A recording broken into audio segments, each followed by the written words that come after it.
Good Thursday evening, everybody. Chris McDonald back with you on this 15th day of June. My goodness, we are in the middle of the year. Where has 2023 gone? We are here.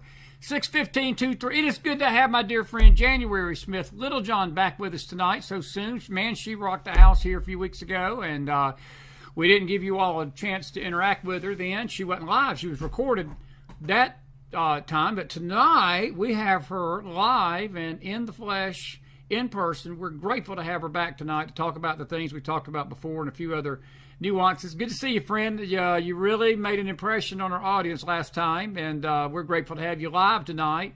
And it's good to have you on the McFiles. It really is. Thank you for having me again.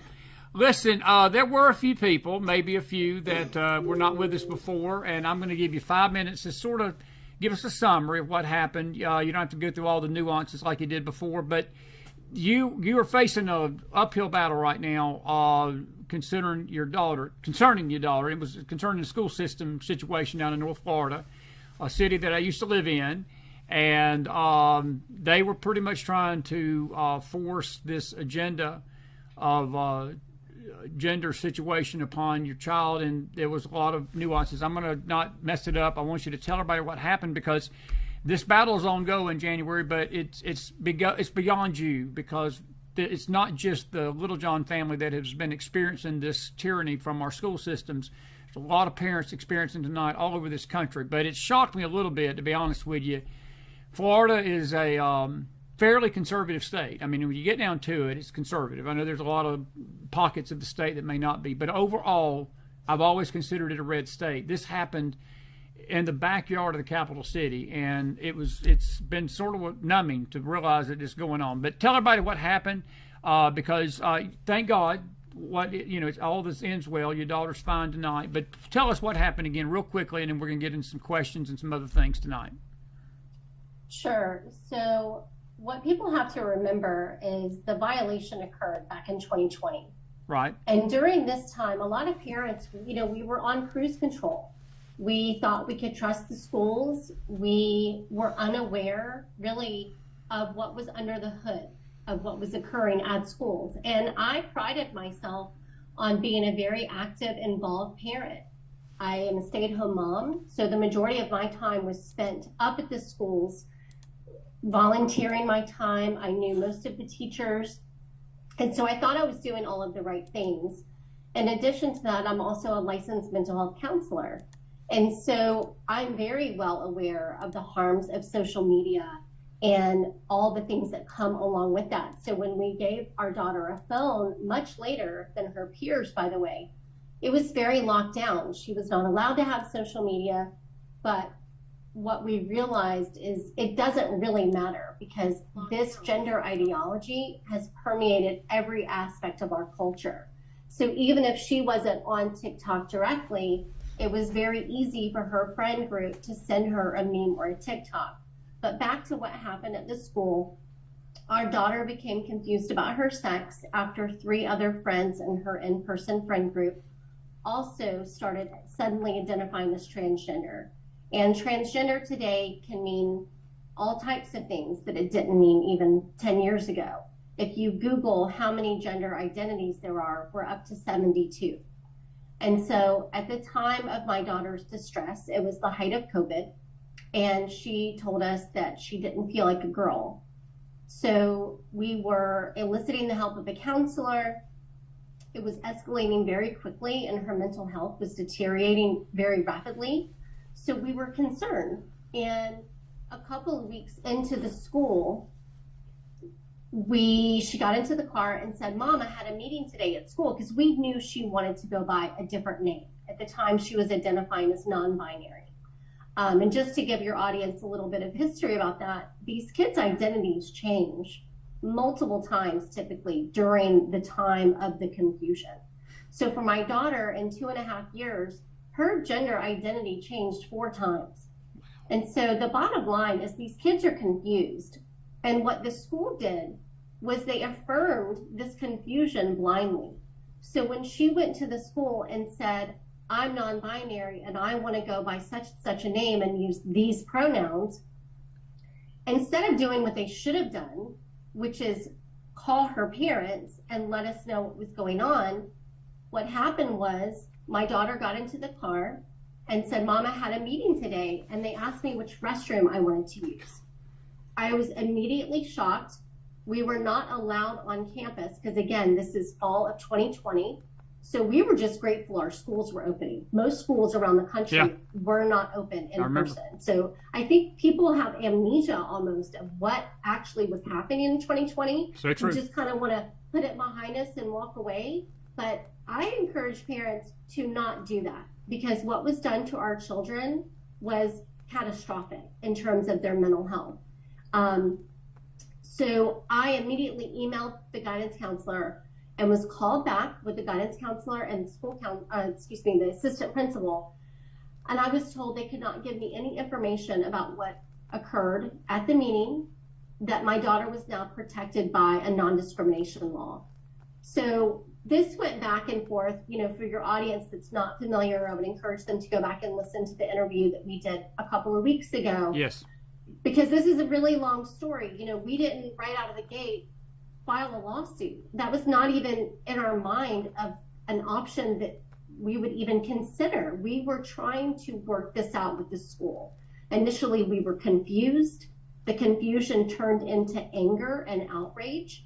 When we were finally shown, it was about 6 or 7 weeks later from the time they had the meeting, we were shown the 6-page transgender, gender nonconforming support plan they had created with my daughter behind closed doors. And it was 3 adults that comprised of the guidance counselor, the assistant principal, and a social worker I had never met. And they asked her questions that would have impacted her safety, such as, which restroom do you prefer to use? Which sex do you prefer to room with on overnight field trips? So it wasn't just about affirming a preferred name.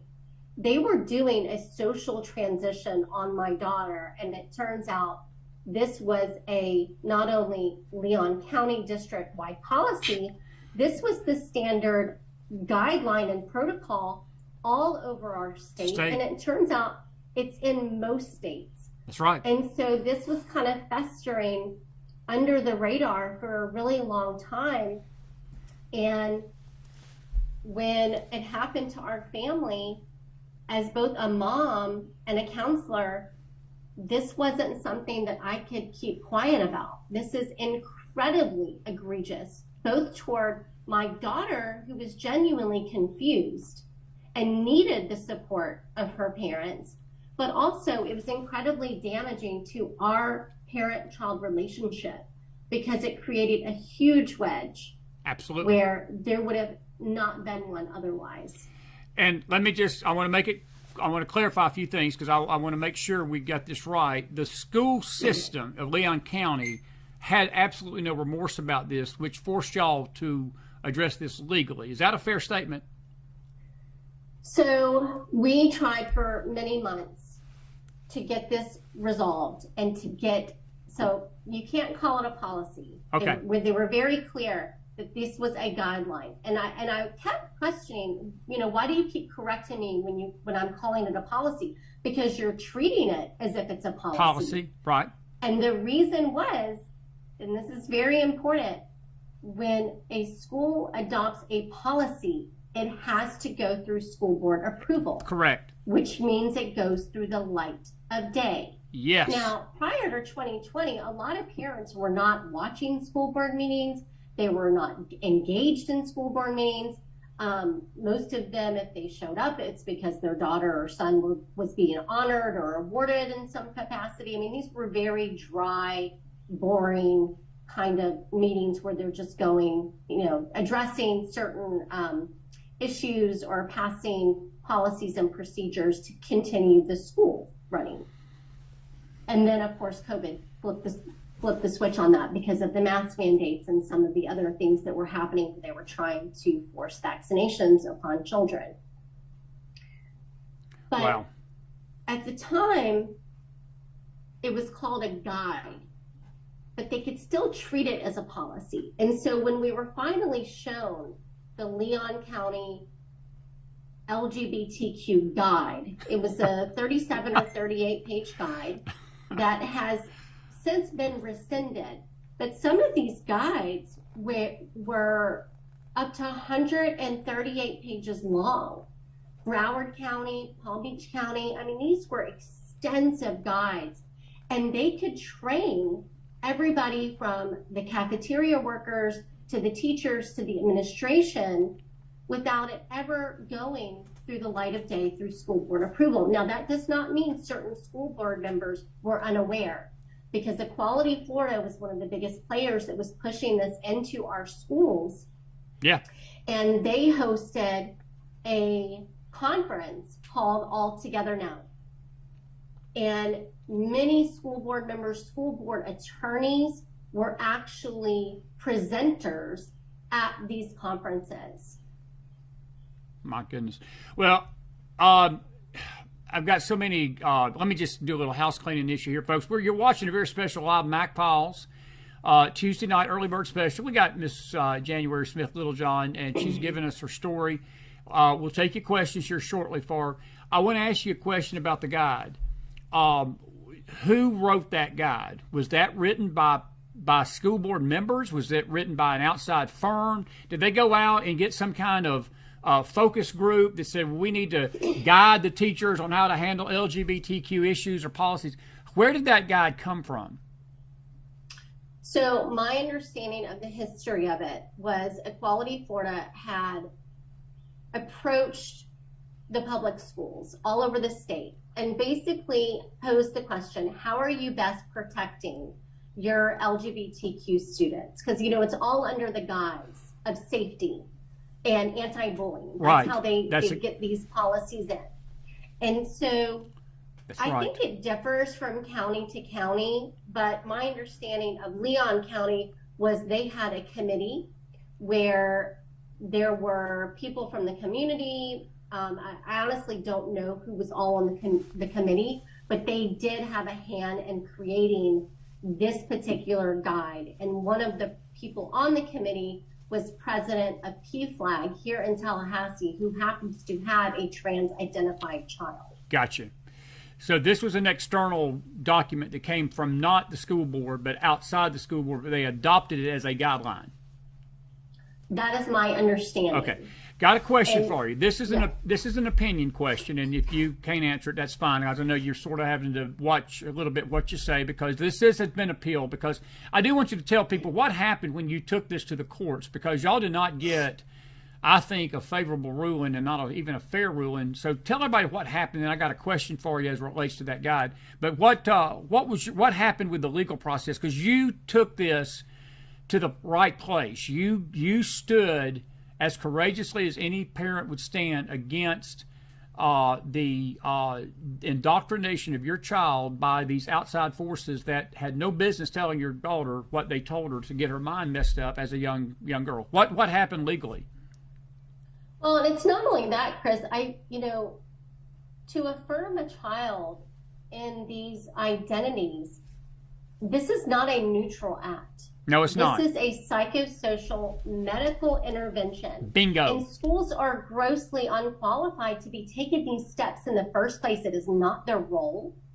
And especially without the notification or consent of the parents. Because what often happens with these kids, my child was vulnerable. She was impressionable, and she had co-occurring mental health issues, just like a lot of these other kids, and it's predominantly girls, do. And so what we are seeing is that when these girls are socially transitioned behind the back of their parents, oftentimes their comorbid mental health issues are going unresolved, unbeknownst to their parents. And we almost had a tragedy, which was one of the main reasons I came forward and spoke out. And just so you know, even when I spoke out initially, we did not intend on filing a lawsuit. The bottom line is that the district had followed through on what they promised us.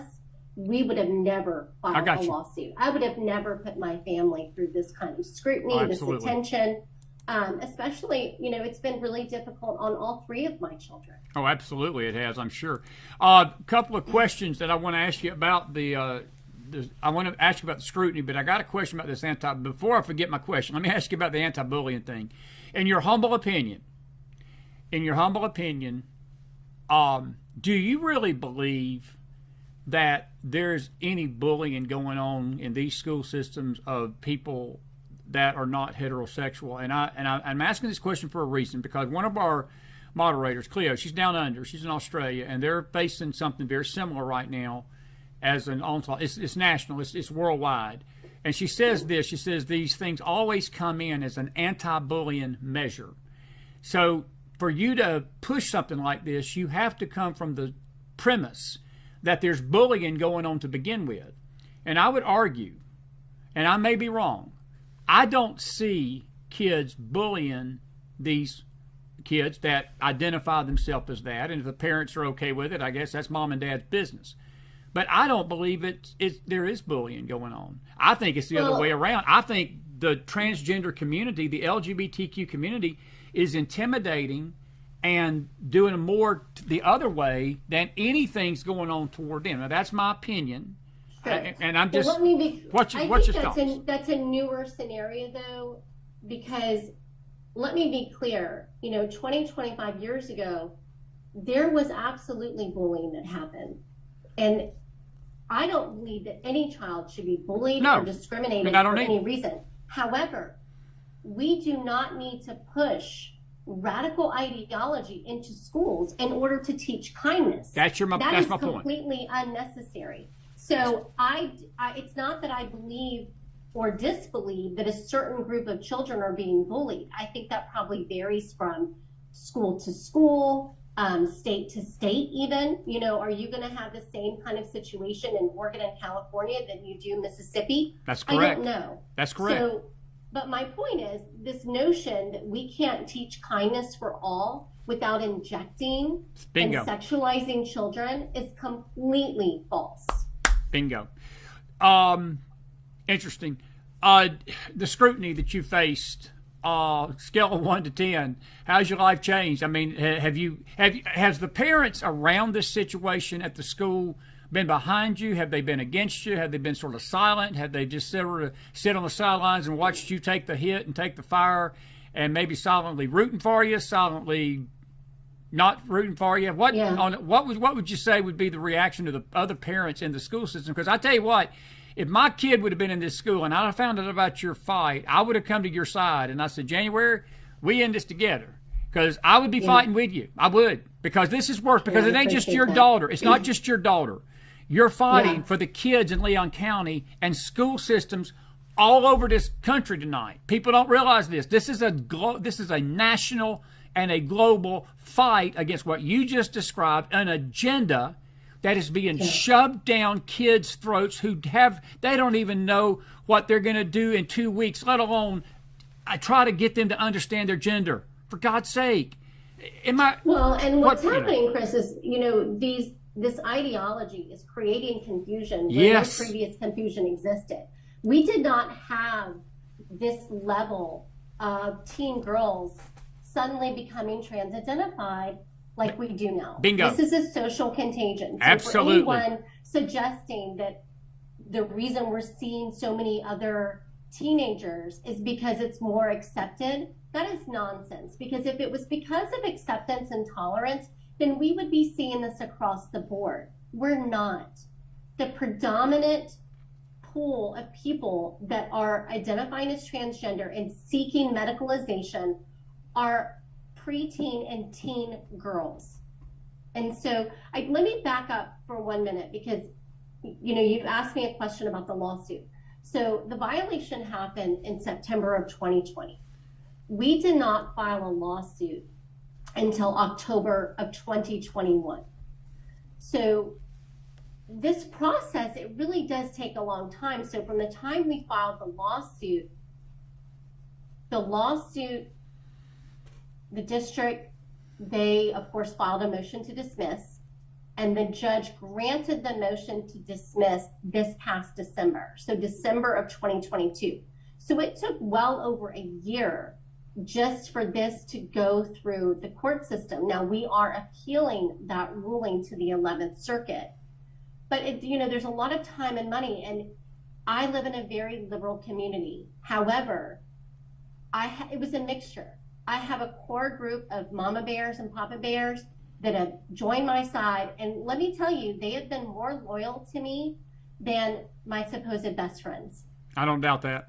And so I have lost friends over this, and not because of anything explicit that they said, but for me, this has changed our life. We have had to pull out all 3 of our children from public school. It has been a life-changing experience. Even though my daughter has desisted, meaning she no longer has any confusion over her sex, we are all still living the trauma from this event and how it has changed our life. Now, I have had so many people either come and tell me, on the side that they support me, but very few are strong enough or willing to stand with me at these hearings. And I'm so grateful for the moms that have been, and they're mostly my Moms for Liberty here in Leon County. Good. Which even starting that group in this climate was extremely challenging. Yeah. That's interesting. You're, I tell you, buddy, you got a lot of courage. That's all I can tell you. You've had a lot of courage. Why do people, and let me just say this to our audience, after I ask her this question, folks, if you got a question for January, go ahead and be putting it in the chat room. We'll read it to her if it's on topic. Please keep it on topic tonight. Why do people defend this agenda? Why are these school systems hell-bent on defending this agenda and shoving it down our kids' throat? You may not be able to answer that because I know you can't speak for them, but it just blows my mind that adults would not know better, January, that they would not know any better than to support such perversion. And, we're not even talking about this, and I'll go ahead and bring this up. Look, we have witnessed, I felt like, and I told my show this Tuesday night, I told some friends this week, our country shamed itself this week with this display on the White House lawn, okay? This was not done by people that didn't know any better. These were adults and our leader, de facto leader, between the two American flags, put this pride flag in front or in the middle of the two American flags. Right, very prominently displayed. Very prominently displayed. And then you had all sorts of lewd behavior, and even your governor, and I respect him for coming out. He said, why should second graders have to be on the lawn of the White House and see perversion going on the representative body? That building, the White House, represents the United States of America. We shamed ourselves to the world this week. We did. But that was being done by people that you would think would know better. And it wasn't. They didn't. They didn't care. And I look at what you're telling me tonight, and this is the question I had before. It's the question I got tonight. Why are these people protecting this agenda, and why are they? Is it just because they're wicked? Is it because they've got an agenda themselves? Are they getting paid money? And I know that's an opinion question, and you may not even be able to answer that. But do you have any thoughts on that? Well, yeah, I have a lot of thoughts. That's a multi-layered question. And I think I brought up this book the last time I was here. If you really want to understand the history of what's happened, you have to read Brian Anderson's book, When Harry Became Sally. Okay. We could boil this down and say, is this good versus evil? Sure, there's absolutely some of that. But at the heart of it, I think that a lot of Americans support this because they don't know any better. They think it's the kind, compassionate. I think some are scared to speak out. And then I think there are some nefarious people that want to destroy our country. Without a doubt. It's a fast way to do it.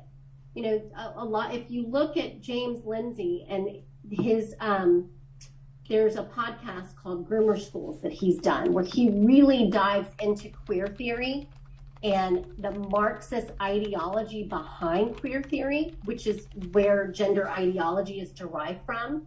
When you are telling a young child and you are purposefully confusing them over something that should be very innate and basic, like their sex, something they would have not been confused about before, and you're telling them you choose your gender identity, and you're showing them things like the gender unicorn, which I don't know if you've seen it, but it's like this very colorful, fluffy unicorn, clearly made to indoctrinate children.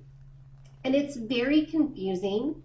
And they tell the children that when you were born, doctors made a guess, and sometimes they guess wrong. And that you choose your gender identity, and you can be a boy, a girl, neither or both. What you're doing to that child is you are destabilizing that child. Very true. Mary Hassan, with the Person and Identity Project, this is a Catholic organization. I am not Catholic, I am a Christian, but this is one of the best Christian resources out there. She says children look to the adults in their world to make sense of the world because Bingo. they don't have Yes. the capability of doing that. So for these adults to say things like children know who they are, children are born this way, that is nonsense. This gender ideology is destroying children's identity and So true. destabilizing their identity, and it makes them easier to not only indoctrinate but to sexualize and groom. So true. Got a good question for you here, and Sheila Despot, good to see you tonight.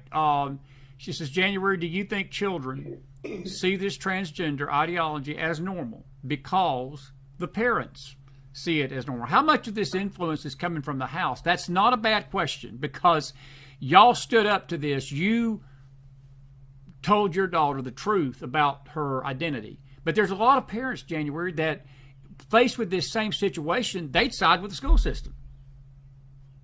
Well, I'll tell you one thing. It's a lot easier to affirm a child than it is to walk them through this confusion. Absolutely. Because when these kids are in the thick of it, it is almost like walking a child and unbrainwashing them. It was So true. very difficult. These kids are militant in the propaganda that they say and believe. But when you start to actually question them and to get them to critically think about this, it all falls apart very rapidly.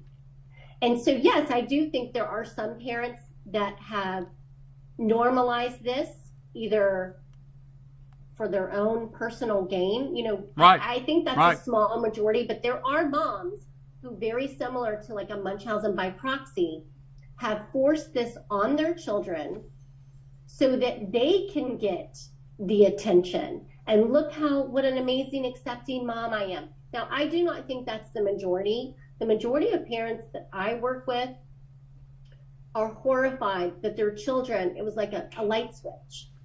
And it goes from, I don't think I'm a girl, to I need puberty blockers, cross-sex hormones, and I want a double mastectomy, which they, of course, they don't call it that. They call it top surgery. Because everything about this ideology, they use euphemisms. And it's to cover up what it really is. Cross-sex hormones are sterilizing drugs that destroy a child's future sexual functioning. Puberty blockers, same thing. You are trapping that child in a prepubescent state. And now we know that these drugs also are causing bone density issues, Correct. possible IQ issues. We're talking really severe damage to children Suicide? in the name of an ideology. And suicide. Is that fair? That some of these kids are so confused that they have gone to the point that they are scared to death how to handle things, Yeah. so they So, take life yeah. into their own hands? Well, like I said, it destabilizes the child's identity.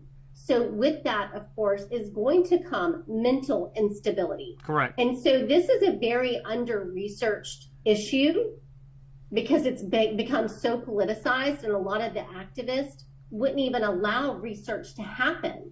And they would only allow research that showed it in a positive light.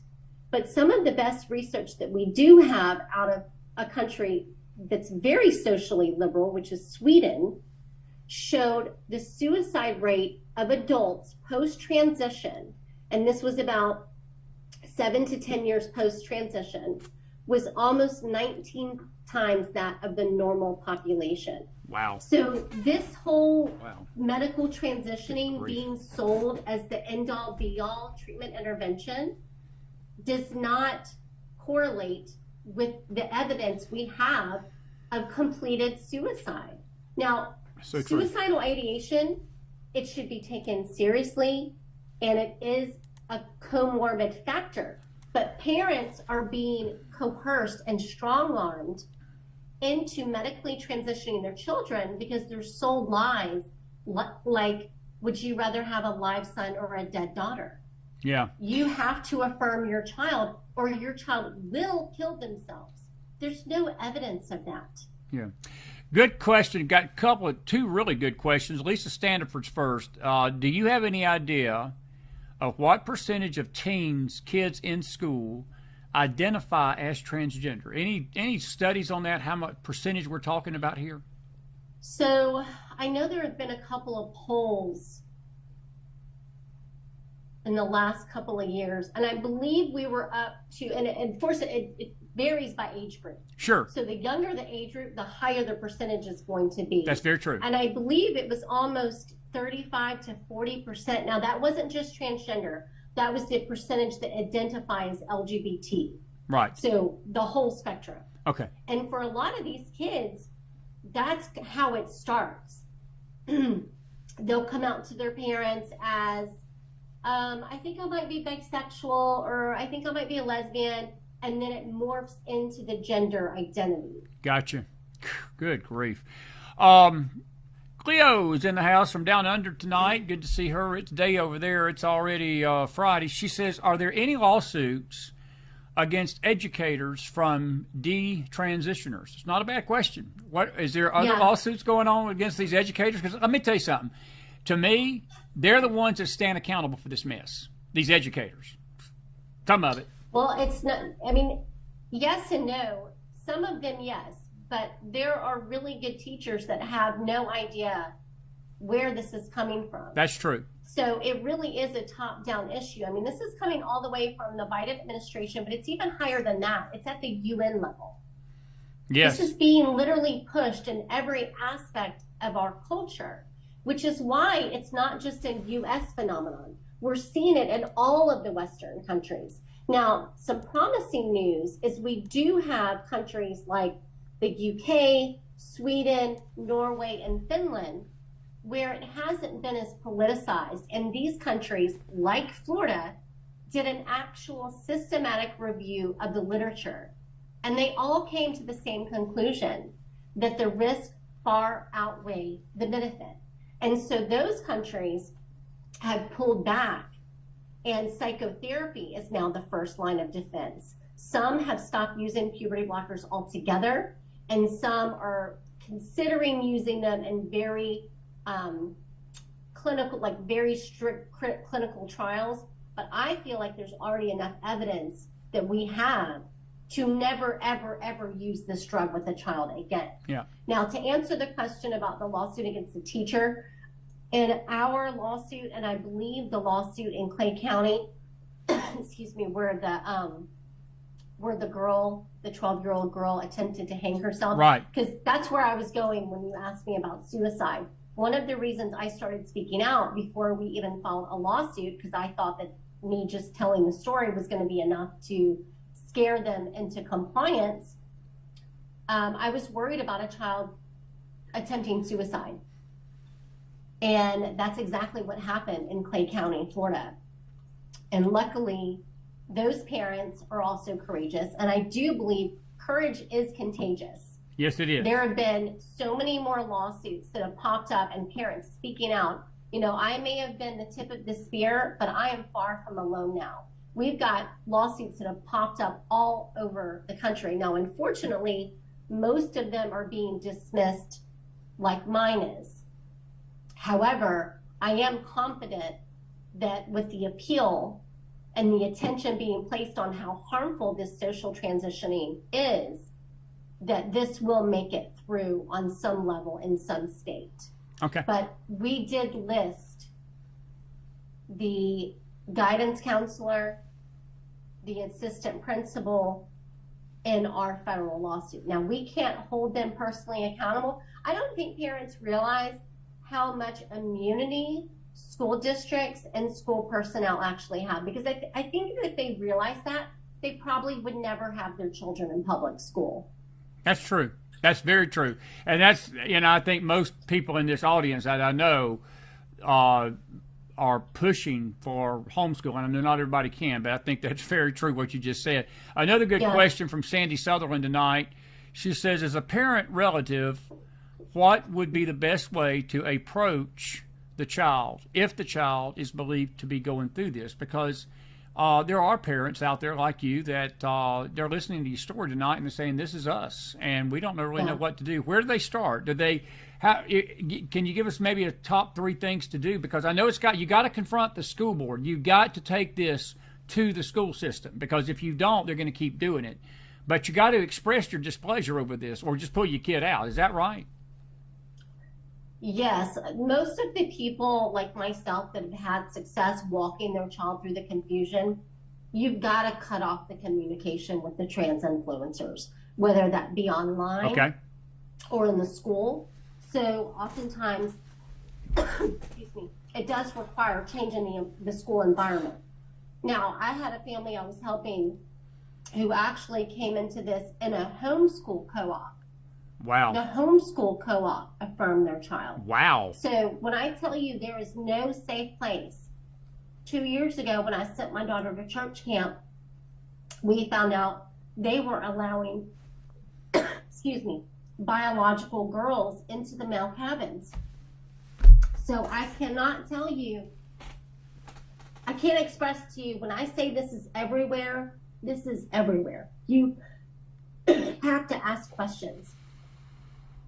Yeah, I think what you just said probably flabbergasted our audience the most. So what you're telling us that when you send your kids to church camp, you better be careful who they go into the church camp counselor with, correct? Well, you need to be asking these questions beforehand. Absolutely, you need buddy. to be asking. Absolutely. You need to call the camp and talk to the director and say, do you allow trans-identified children in cabins of their choice? And if the answer is yes, then your child does not go there. Well, Are your camp counselors wearing pride pins and pronoun pins? wow. You need to ask these questions. And in terms of the schools, if you have to have your child in a public school, then yes, you have to email those guidance counselors, CC the principal and the superintendent, and ask them, what is your guideline or policy if a child comes to you and says they want to change their name and pronouns? Yeah. Do you allow them to see a counselor without parent consent? The first thing I would tell a parent if their child becomes confused, especially parents of young children, take their phone. Gotcha. That's step one. Eve Sparks is asking, what is a pronoun pin? Because some people don't know what a pronoun pin is. Can you define that for us? So that's become very fashionable in this whole ideology. The flags and the pins, because remember I told you there were 72 different gender identities, right. Which, by the way, there is no such thing as a gender identity. That's correct. That is completely fabricated. Fabricated. And it's a part of this ideology. Come on. So pronoun pins, you've got all these pronouns. Like in Leon County, when you go to register your child for school, this was just in the news a few months back because there was a woman here in town that went to register her kindergarten, and there was a drop-down menu for her child's pronouns, a 5-year-old. And she, grief. her, he, him, they, them, Zer, and I don't know what other kind of nonsense pronouns. But again, these are all made up. And so you have sometimes camp counselors or teachers who think it's in vogue to adopt a they, them pronoun. And so they'll have pins that have she, they, or Zer, or they, them, showing my outsides don't match my insides. You must use these pronouns for me. It's all very tied into narcissism, a lot of this.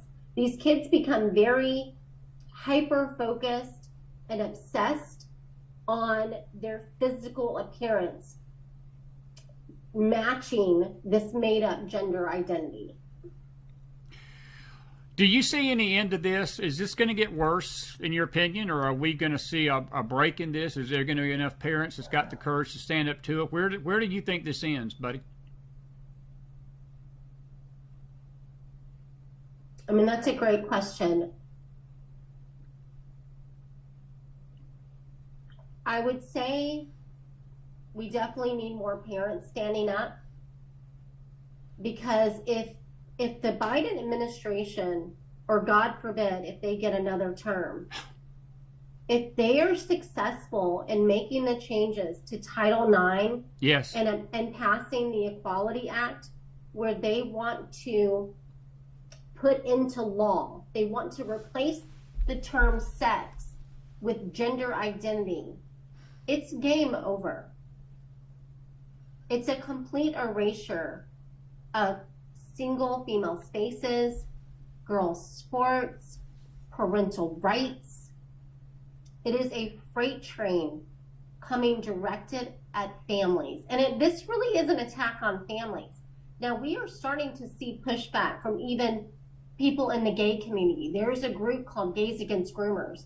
And I'll tell you, Chris, one of the things that I've been profoundly disappointed in is Gays Against Groomers have done more to help and protect parental rights than the church. Come on. Say that again before you say that again. There are groups called Gays Against Groomers that are doing more to help parents and protect parental rights in the school than the church. To our eternal shame. To our eternal shame. It is, we are in a crisis. We are in an identity crisis. And the church should be not sitting on the sidelines of this, waiting to see what happens. That's exactly right. And I think that's one of the reasons why we got here. You know, you asked me, how did we get here? Why is this happening? Well, because we thought we were being kind. And I do think there are people that see the transgender issue the same as gay. It is not the same. It is nowhere near the same. Come on. Gender dysphoria is a mental health issue that has been normalized. There is nothing normal about a teen girl wanting to cut her own breast off. Absolutely. There is nothing normal about a girl thinking that she can actually become a man. That's right. It is not possible. That's right. At the heart of all of this are lies.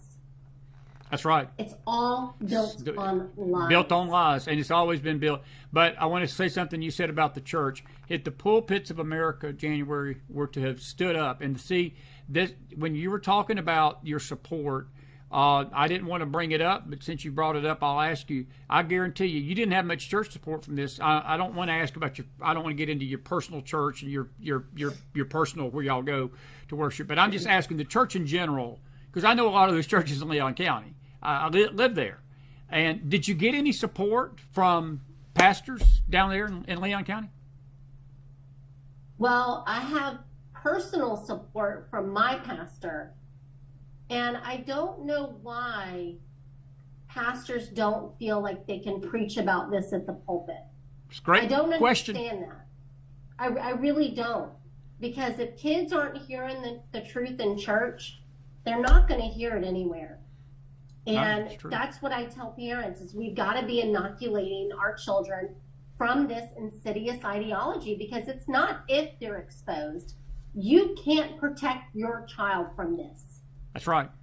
They are going to encounter it.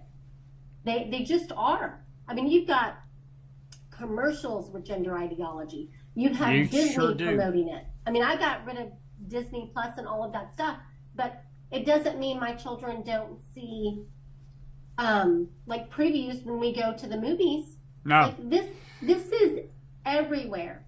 And they're normalizing a mental health issue to the detriment of our children and our society at large. I got a great question that just came to me, and it's just a little complicated, and we're going to keep you about 5 more minutes and let you wrap us up. Folks, you got about 5 minutes to ask you a question for January. Have we not, who was I talking to this week? It may have been our faith guest last night, Roberta Foster, but it was somebody else. And I know that I've read a book by Erwin Lutzer called When a Nation Forgets God, and he mentioned the fact how that the way that agenda got its foothold in America is they made America laugh at it. In other words, it became humorous. You mentioned the movies, you mentioned Disney, you mentioned the media and how they portrayed this ideology. And they've made it a joke. They've made these characters that are transgender funny.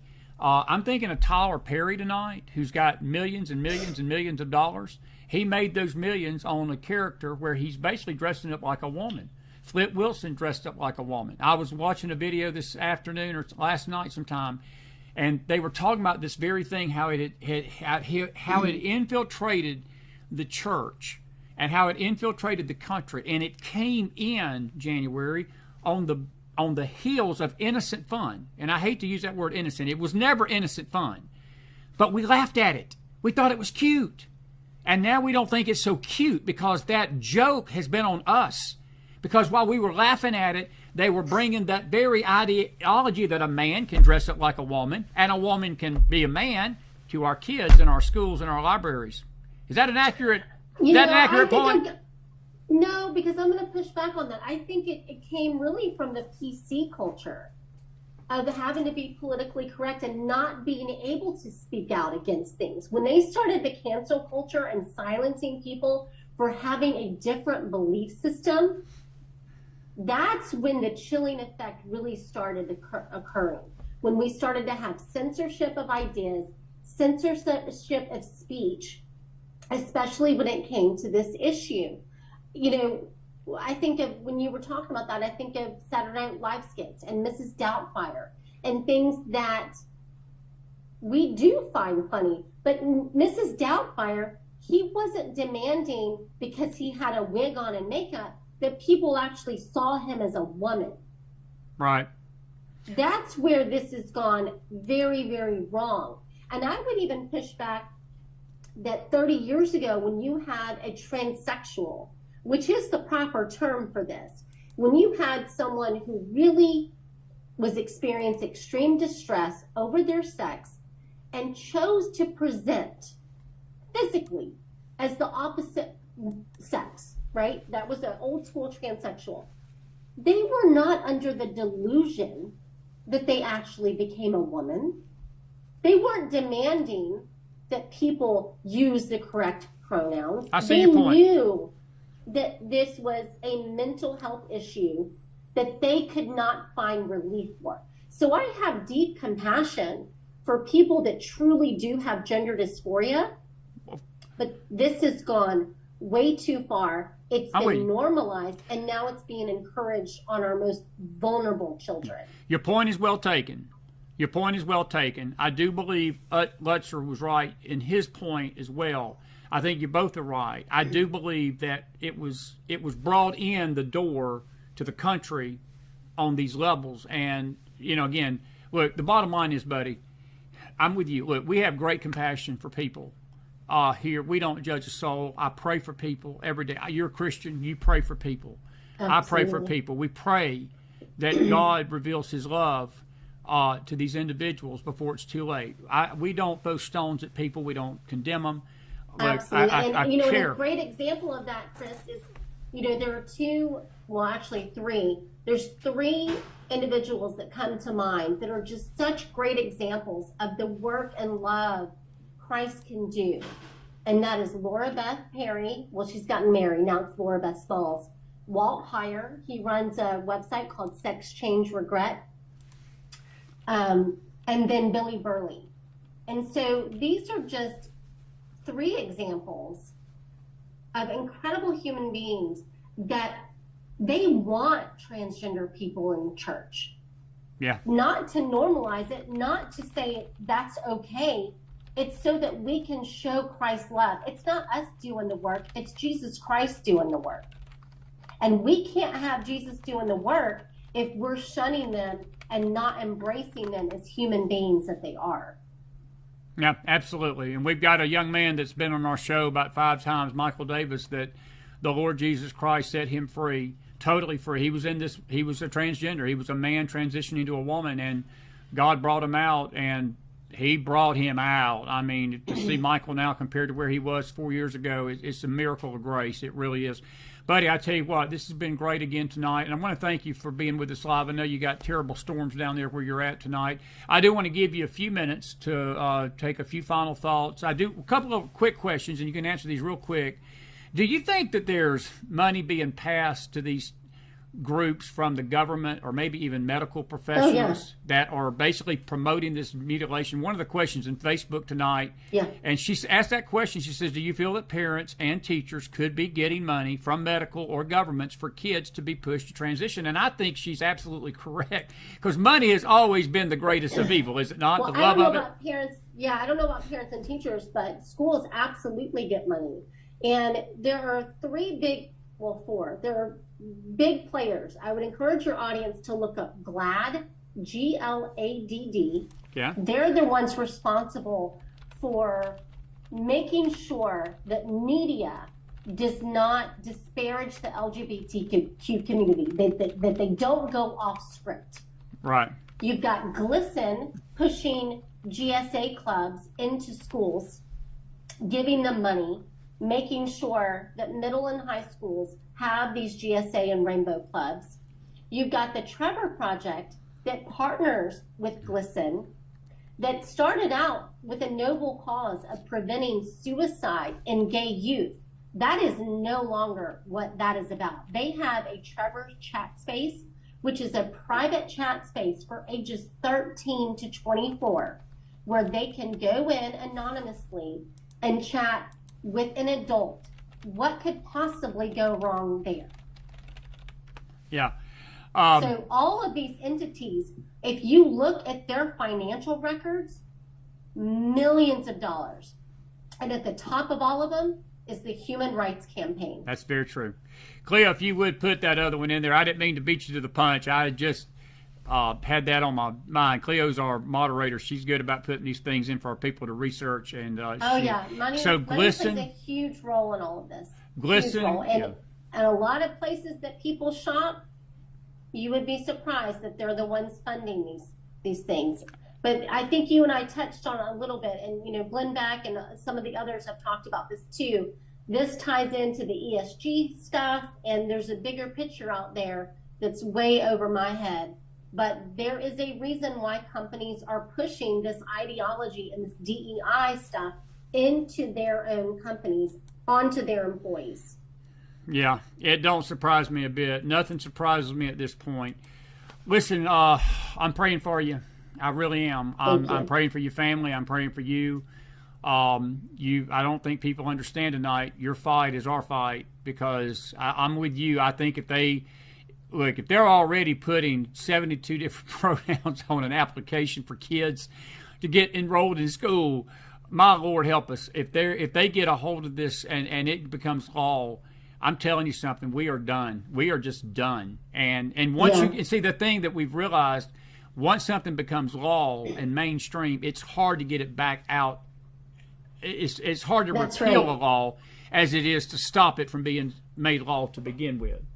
That's exactly right. And that's why I am extremely passionate about what I do. And we need more parents standing with us and pushing back against this ideology. Yeah, that's interesting. Listen, my friend, I want you to say a final few thoughts, and then we'll wrap it up tonight. Thank you so much for being with us. Good stuff tonight. It really has been great, and I'm looking forward to continuing this throughout the summer, and we'll have you back on maybe in a few months. If you get an update, feel free to contact me. Okay. And we'll try to get some more of your organization out there. Tell everybody your website again real quick tonight before we say goodnight. Sure. So I'm a senior fellow parent advocate at donoharmmedicine.org. And we also have a Give, Send, Go for our legal fees and the appeal process. And that's /Littlejohn Appeal at the Give, Send, Go website. Okay. And I just want to leave your audience, Chris, with hope, because you mentioned there may be parents that are experiencing this with their own children. Especially if the children are young, if they're still teenagers under your home, there is hope. You can walk your child through this with love and truth and compassion, but you do have to kind of know what you're doing, for lack of a better word. And so people are free to reach out to me through the Do No Harm website, and I will connect any parent struggling with this with resources. I help Christians, I help Jewish people, I help anyone atheist people. It does not matter. I will help anybody and meet your family where you are at. Let me remember these again. GLSEN is one organization. She's got your website. Thank you, Cleo. So it's GLSEN, GLSEN. Okay. That's the one that pushes the GSA clubs into schools. GLAD is the media conglomerate. Okay. The Human Rights Campaign pushes all of it. All And right. then, of course, the ACLU takes money from all of these organizations to also push this issues. Gotcha. And then the Trevor Project. Yeah. Those are the big ones that you'll see this month during Pride Month. Pride Month, yeah. That organizations are donating to, and they all work together.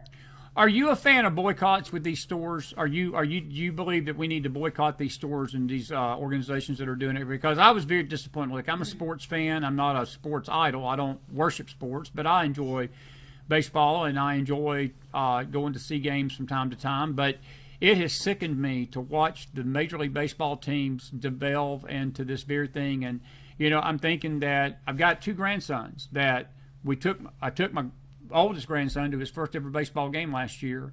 His brother is now 2, and probably within this year or next year he'll be getting, at that age he can go to 1. But January, I feel sick to my stomach to take them kids to that stadium, and maybe I pick a night they go, and all of a sudden these Major League Baseball teams come out with pride uniforms and tell everybody we're supporting the LGBTQ community. My grandson looks at me and says, Papa, what is that? And I have to explain to him, when I shouldn't have to explain to him that. All I need to be explaining to him is what's a ball, a strike, and what's a home run and a hit. And when they hit it over the fence, they get to run around the bases and score a run. I shouldn't have to explain that to him, should I? Right. You shouldn't, but like I said before, we have to be inoculating our kids from this, because it's not a matter of if, it's when. And they will be exposed, and we don't know when. And so I think targeted boycotts can work. Yeah. Like the Bud Light, like the Target. There has to be enough outrage, and it has to be on a specific level. And when it happens, you saw it. Yeah. When you have bathing suits marketed to children for them to tuck their genitals, I know. that was too much. It was too much, and we When responded. they partnered with Absolutely. with a known Satanist and pushing and marketing Satan, that have Satan symbols, that's too far. I tell you what, I would never visit Target to begin with, but I drove by our Target here in Knoxville the other day. It looked like a tombstone. It looked like a memorial and nobody. It looked so dark in there. I thought they were closed. And I think they're getting the message that we don't like it out here. And I hope they get it. They need to get it loud and clear, friend. Well, listen, buddy, it's been good stuff tonight. Thank you so much for being part. You're part of our McFiles family now. We've adopted you. Thank you. So you're not a guest anymore. And you got an open, I will tell you this as we close tonight, you got an open forum. Anytime you need one here, and you can come on here and say whatever you want to say. I mean, I know there's some things you can't say because of what's going on, because y'all are appealing and there's legal things, but you've got wide open format here with me, and I don't tell my guests what to say and what not to say. You got something to say, you come on here and we'll let it all hang out, and we'll let you do what you say your piece. We appreciate you, and I want everybody to put fire in the house. I'll be in touch. January Smith, Littlejohn, everybody. Tell her good night. Thank you, January. Be safe down there tonight. Take care. God bless you. Have a good night. You too. Bless her heart. What a good lady right there, folks. I tell you what, we need about 10,000 of January Smith Littlejohns running the country tonight. We'd get some things done in the right way. Well, listen, we had to go early with her tonight. They've got storms in Tallahassee tonight, and we were concerned about the weather, and we saw that some of you may have missed it, but we had to make a decision, and we went early. She's got a family, and we don't want to intrude on her family time, and I really appreciate her taking her Thursday night to spend with us, and very encouraging. Thank you all for the questions. Had a lot of good questions. Eve, your question about the teachers, they can get fired. They can get fired. These teachers that are going to stand up against this are taking their careers in their hands. Eve, if you think about it, the teachers that stood up against the mask mandates had to choose between a vaccine, the mask, or working. And a lot of them just caved because they didn't want to lose their careers. And, some of them had the courage to say, I'm not going to do it. But that's just the world we live in. So to answer your question, I'm sure there are teachers that are going to lose their job if they stand up against this agenda. But, stand up against it. But I think these educators that are going along with it are more pathetic and pitiful. But I want to go to something that she said, and we may have another show tonight. I've not heard from Brad Johnson tonight yet. I'm not sure if Brad's going to be with me tonight. But if not, we may come back on here with a surprise. I might just pull somebody out of my hat and bring them back on here around 9:30 tonight for a late show. Maybe take a question, and we may do a Q&A. I don't know. But she mentioned the church.